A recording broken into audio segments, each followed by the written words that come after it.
C'est l'heure de notre page spéciale Cinémed. Le Festival du cinéma méditerranéen a commencé dimanche à Montpellier. Il dure toute la semaine et fête ses 40 ans cette année. On retrouve Philippe Sens en direct du Quorum. Philippe, bonsoir. 40 ans pour ce festival, c'est signe de maturité ? On peut dire ça, effectivement, Isabelle, 40 ans, année de maturité pour un festival qui, au départ, n'était en fait qu'un festival de films italiens lancé par deux cinéphiles passionnés de Montpellier. Et avant de retrouver le président du jury comme premier invité, Robert Guédiguian, le célèbre cinéaste marseillais, eh bien, je vous propose de replonger dans ces 40 ans d'histoire de Cinémed avec Oriane Dufaux. Il y a près de 40 ans, Pierre Pitiot et Henri Talva, deux passionnés de cinéma, se lançaient dans un pari fou, créer un festival autour du cinéma italien. 3 ans plus tard, l'horizon de l'événement s'élargit au pourtour méditerranéen dans son ensemble, un défi de taille.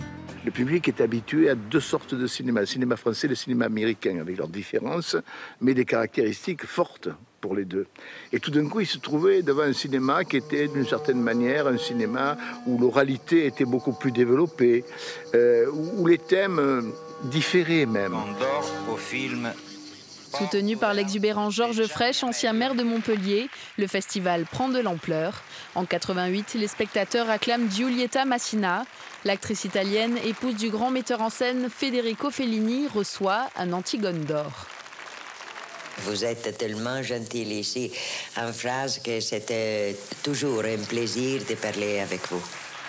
Chaque année, les célébrités se succèdent.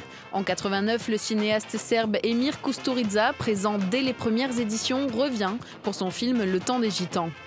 Près de 20 ans plus tard, Audrey Tautou et Nathalie Baye font l'ouverture du festival. Là, on va être... Et en 2016, ce sont cette fois Isabelle Adjani et Sergi Lopez qui participent à l'événement.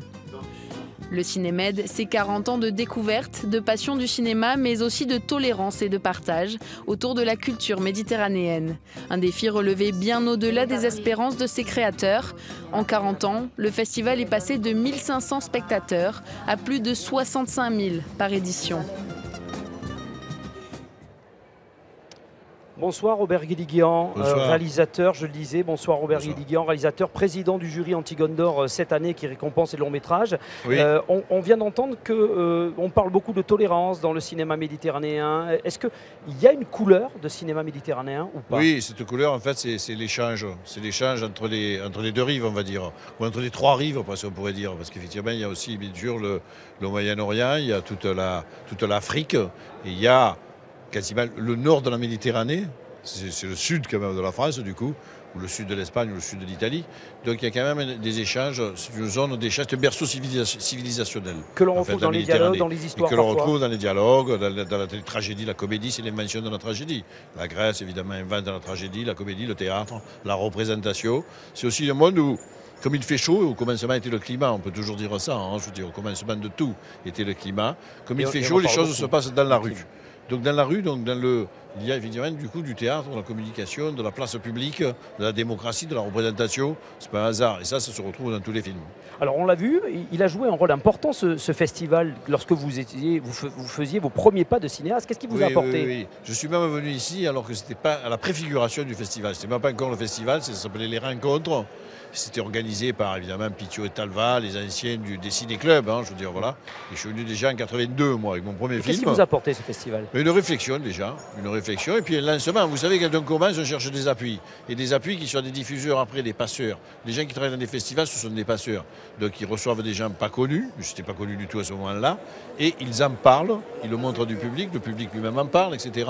Et voilà, c'est comme quand on jette une pierre dans l'eau, ça va faire par cercle concentrique, ça va se répandre jusqu'à aujourd'hui. Voilà.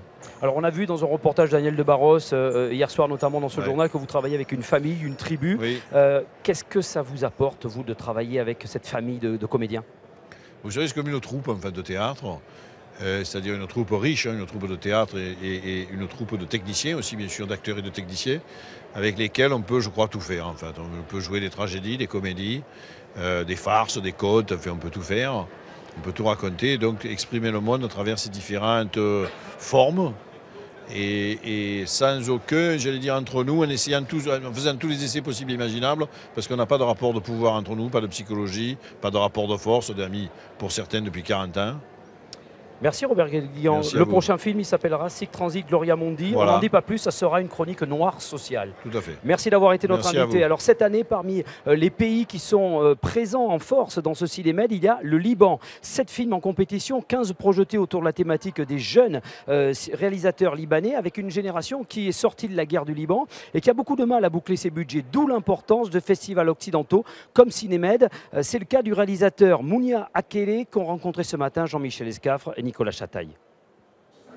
C'est une journée importante pour Mounia Akele. La jeune réalisatrice vient de Beyrouth avec sa productrice.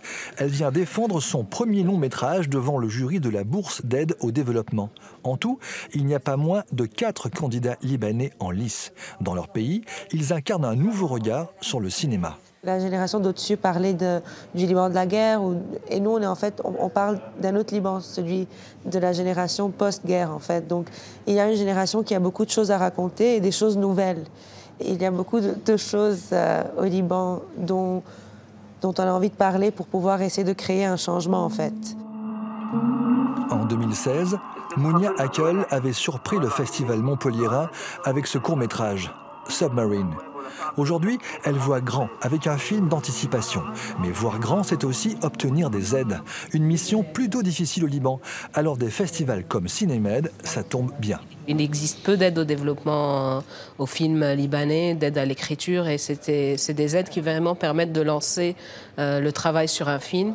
Et aussi, il y a des rencontres après autour des projets avec des professionnels, des producteurs, des réalisateurs. Donc on peut commencer à concevoir des partenariats potentiels. Au Liban, 90% des producteurs accompagnent des premiers films. On parle d'un bouillonnement du cinéma indépendant. Indépendant, mais pas financièrement. Un film purement libano-libanais produit que sur les financements locaux est quand même encore difficile.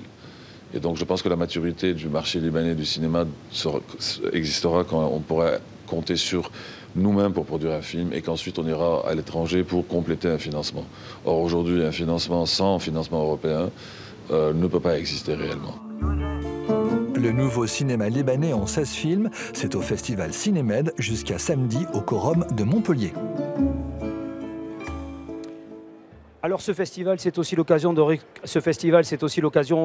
retrouver, de découvrir des premiers longs métrages comme Les Météorites, présentés hier soir en compétition, qui est l'œuvre d'un régional, Romain Laguna, premier film. Bonjour Romain, bonjour, vous êtes né à Béziers, fils de vigneron. Les Météorites a été tourné dans notre région avec des comédiens de la région. Pourquoi ce choix? Pour mon premier film, j'avais vraiment envie de réexplorer les territoires de mon enfance. Il y avait quelque chose comme ça, c'est là que mon imaginaire a grandi et j'avais envie de retourner en enfance quelque part. Le lac du Salagou, les vignes? Ouais, beaucoup. On a tourné pas mal autour de Sète et puis surtout dans l'arrière-pays, vers Saint-Chinian. Et un casting régional? Pourquoi?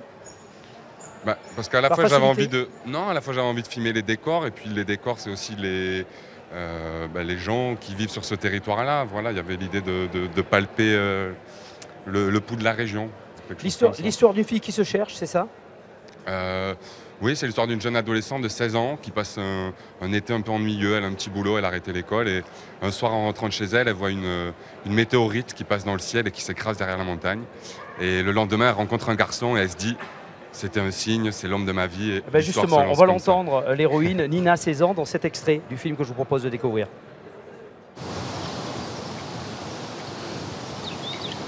Tu sais, juste avant qu'on se rencontre, j'ai vu une météorite dans le ciel. Elle s'est écrasée vers la montagne. J'ai cru que c'était la fin. Mais ça voulait dire ça en fait. Qu'on allait se rencontrer. C'était ainsi.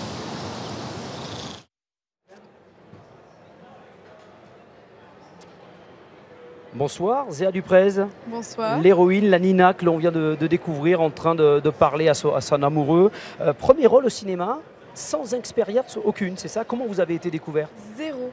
Alors j'ai été trouvée dans un concert de rap. Quelqu'un est venu me démarcher et c'était ma première expérience. Alors comment on gère la découverte? Comment on donne la réplique quand on n'a pas fait du théâtre, quand on n'a pas fait de cours?